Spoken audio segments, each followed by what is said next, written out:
Hi everybody, and welcome back to Birmingham Wildlife Conservation Park for the latest in our Wednesday Facebook Live videos. We are carrying on our alphabet theme this week, and we are already up to the letter V. So not too many weeks of the alphabet theme to go. And V is going to stand for venomous. So we're going to have a look at some of our venomous species today. See what they are up to. As usual, please feel free to send in any questions and I'll do my best to answer them for you. Otherwise I will just carry on.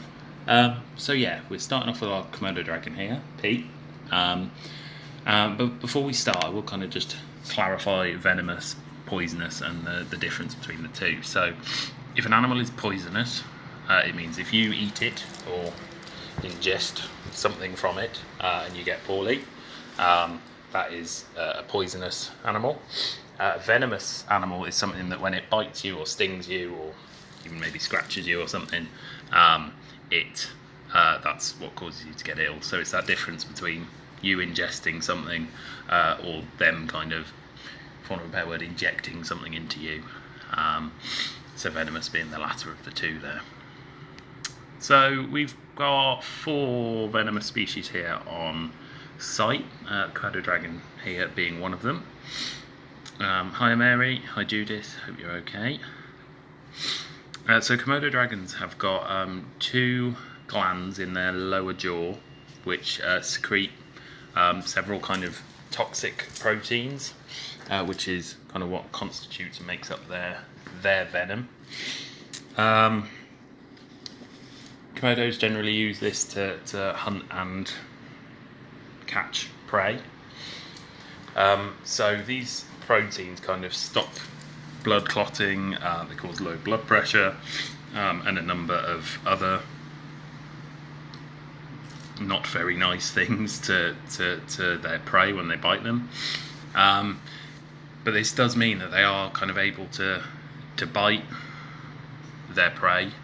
Not anything particularly severe, just a little nip. Right, you're going in the back, that's very helpful. Nothing too severe, and they are then able to kind of follow their prey as they slowly succumb to the effects of the venom, which can take days. So they can, I think there's reported cases of a Komodo dragon biting a water buffalo kind of on the ankle, and then following it for a good 2-3 days until unfortunately it succumbs, and then it's a nice big meal for the Komodo dragon. Hi Tim, hi Judith, hope you're okay. So yeah, we've got 4 venomous species on site, Tim, none of which are particularly venomous. All the venoms are fairly mild really.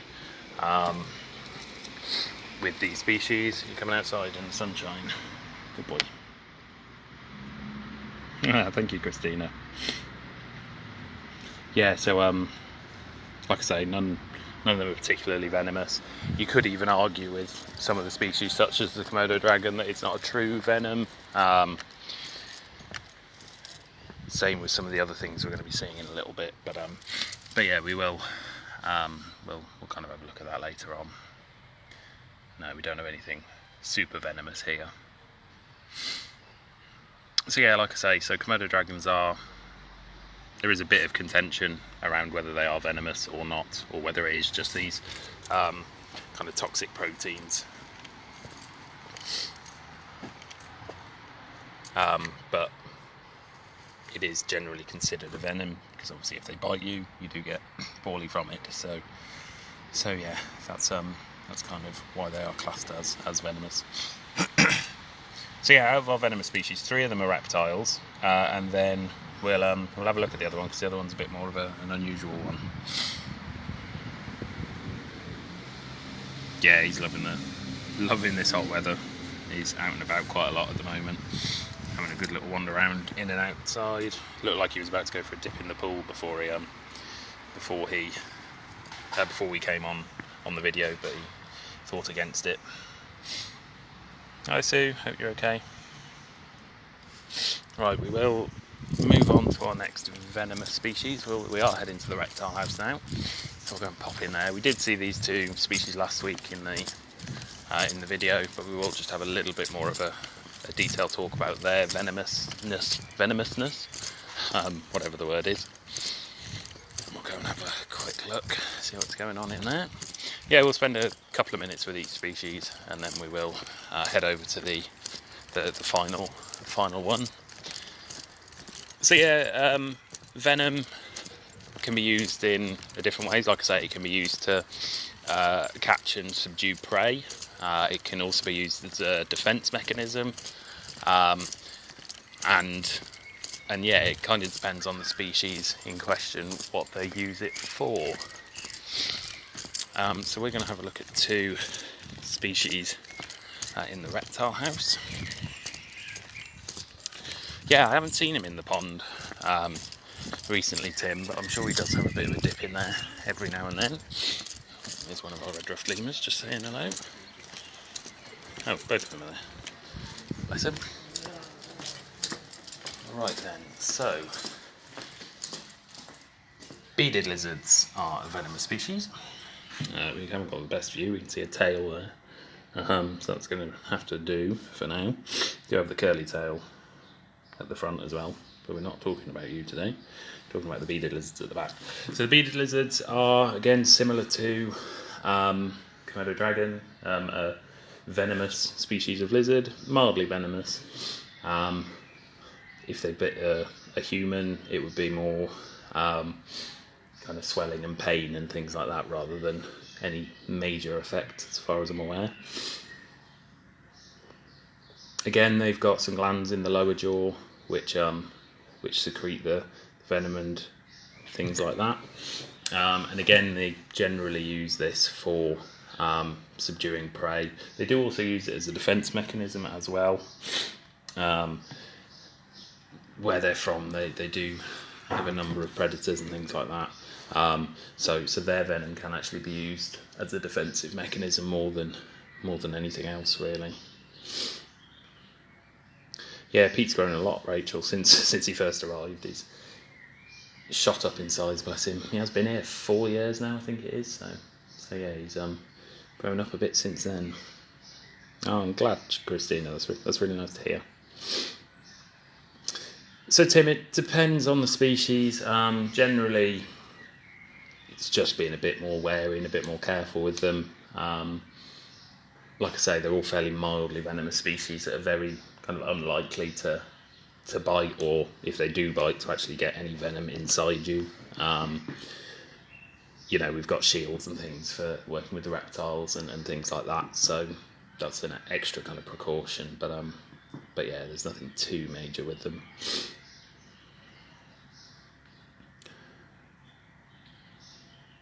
Yeah, unfortunately, they're not in the best position, so we will move over to our next venomous species, which is the mangrove snake, who is down the front here, so that's a bit of a better view. So mangrove snakes are venomous again. They use that to subdue any prey that they might have, so small birds, rats, mammals, mice, anything like that, really. These are what we call rear fang venomous, so unlike kind of viper species and things like that whose venom is in the very front fangs, the venom from the mangrove snake is in the back fangs in the mouth. So to actually kind of envenomate you, as the word is, they have to get a really good bite on you. So it's quite unlikely that you're ever going to actually get envenomated by a mangrove snake, unless you're really annoying it.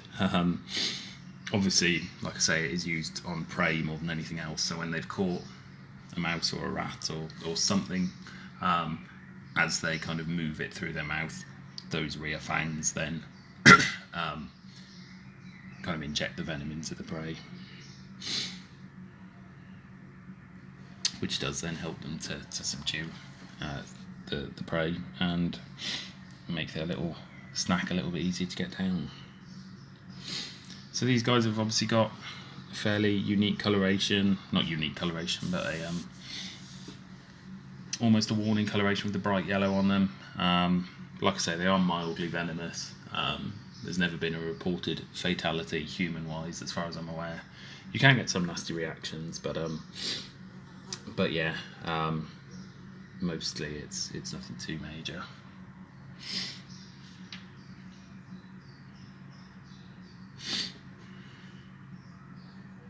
Yeah, Chris Packham here to open the Komodo dragon enclosure. It was a lovely day. Yeah, really nice day.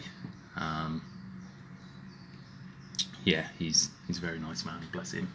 Is Chris. So hopefully one day we might be able to get him back for something else, but we will see. So yeah, that's a good question, Tim. All of our enclosures are suitably sized for the species in them. They are the right kind of size for said species. With certain species, it would be nice if we could move them around a little bit, so we may do that in the future. But reptiles in general, and especially snakes, are usually very kind of sedentary anyway.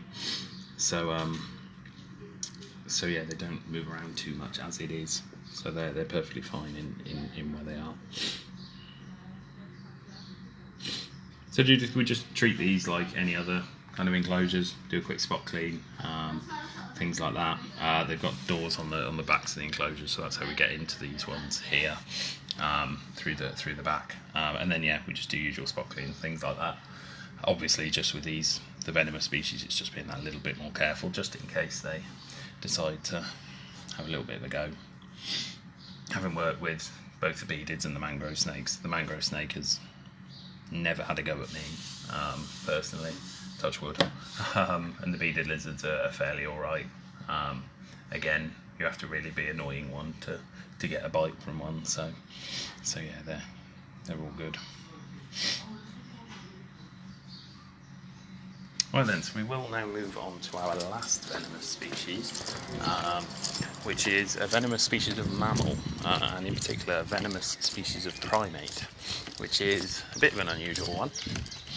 Again, whether it's truly venomous could be up for interpretation, but we think they are, and it is known as being a venomous primate. So let's have a look, see what's going on. We might not get the best view of them, but we will see. We will just pop in here. Have a look. So yeah, Pygmy slow loris are venomous. As ever, they are hiding, which I was hoping they wouldn't be, but they are hidden away at the moment. So what we might do is, because there's not much to see, we may just go for a little wander around, but I will talk about the loris as is. So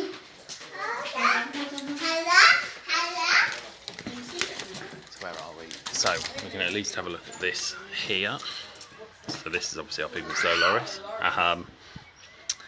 and we will just have a bit of a wander around this way, just because they are not out and about. I'll try and, on the signage, see if we can get a nice picture of a loris. There we go. That's a bit of a better picture of a loris. So the Pygmy slow loris is classed as venomous, as it does have a... it's got some scent glands kind of in the elbow region. When they feel threatened, they are able to rub these kind of scent glands and kind of lick at them, and when they do that, and the kind of secretion that comes from these glands mixes with saliva, it forms a toxic kind of soup almost, which obviously is then in their mouth, and then they're able to bite their generally predators with this kind of toxic substance, which isn't particularly nice.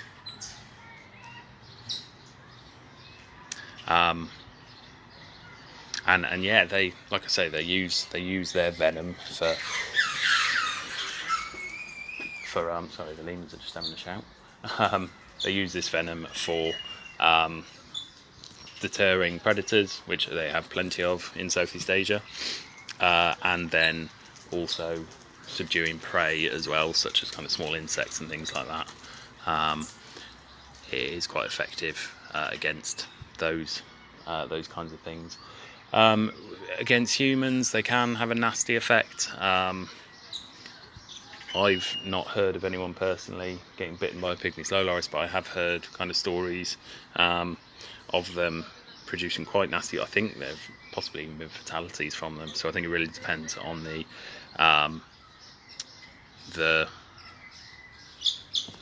kind of human's physiology and makeup, just depending on whether you have a reaction or not. Kind of luck of the draw for that one, really. Yeah, loris have got very big eyes to adapt to the dark. As with all nocturnal primates, they've got nice big eyes which let a lot of light in. Just thought we'd come and have a look at one of our tortoises, so we've got an animal to look at.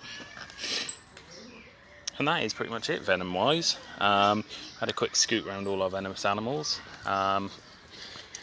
So yeah, if you've got any last minute questions, feel free to send them in. I will just have a quick wander around, just see if we can see any more animals. Otherwise we will call it a day at that. But yeah, obviously venom's quite an interesting thing. Obviously things like vipers and sea crates and things like that are the ones you really need to look out for venom wise. But all the species we've got here are mildly venomous. Just wanted to see if the ringtails are out and about. Yes, they are. Just see what the ringtails are up to while we're here. Haven't seen these guys for a little while. Yeah, I can't imagine a venomous tortoise. I mean, with their speed, I don't think it would be too much of an issue. But yeah, bless them. So yeah, at night, Judith, the lights go on the other way around. So lights come on at night in our loris house and our nocturnal house. So their daytime is our nighttime, and vice versa. Just means you guys have got a better chance of seeing them on a visit here. Saying that, obviously they stayed hidden today, but there you go. Always the way. You're coming to say hello, guys. Derek just coming over now. Right then, guys, I will call it a day. So thank you very much for tuning in, and I will we'll be back next week with the letter W. I think we're doing wallabies next week. Yeah, I think it's wallabies next week. So yeah, we'll be back same time, same place next week. And thank you for tuning in as ever, and we will see you then. Cheers, guys.